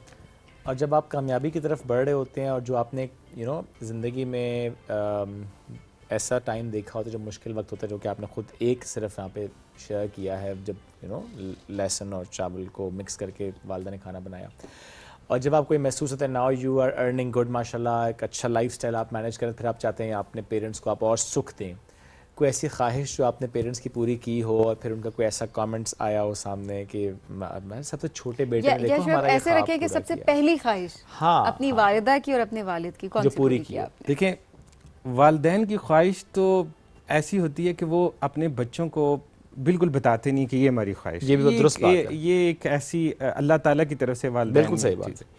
लेकिन मुझे याद है कि जब मैंने सेविंग स्टार्ट की, जब मेरी पहली डील हुई और मैंने कुछ पैसे जमा किए, तो मैंने अपनी वालिदा के लिए गोल्ड की बालियाँ ली। तो जब वो इतना खुश हुई और उनके दिल से जब दवा निकली, तो मैं ये समझता हूँ कि वो दवा मुझे आ गई। फिर मैंने कुछ सेविंग की, मैं अपने वालिदैन के साथ, बिल्कुल वो स्टार्ट था, तो मैं अपने वालिदैन के साथ उम्रे पे गया। वो मेरा पहला इंटरनेशनल टूर था। तो मैं ये समझता हूँ कि वो मेरी ज़िंदगी की चेंजिंग के लिए बहुत बड़ा एक रोल था, या एक वो मेरा ऐसा कारनामा था कि जिसने मेरी ज़िंदगी बदल दी। मैं अपनी वालिदैन को दोनों को व्हील चेयर के ऊपर जब उम्रा करा रहा था, तो मैं ये समझता हूँ जब उनके दिल से दवा निकली तो वो आपको पता असर रखती है। अच्छा, और देखें ये मैं वही कहती हूँ कि जो अपने वालिदैन के नहीं हो पाते, किसी मकाम पे भी पहुँच के बड़े बदकिस्मत लोग होते हैं। और ये वाकई आप ज़िंदगी, आप यकीन करें, जितने भी लोग इस वक्त देख रहे हैं, आप ये आजमा के देख लें, आप अपने पेरेंट्स पे जितना खर्च करते हैं, अल्लाह आपको उतना नवाजता है, उससे आपको बहुत ज़्यादा। पता ही नहीं चलेगा। आप अपने पेरेंट्स की एक ख्वाहिश पूरी करें, यकीन करें शायद इमिडिएटली ना हो,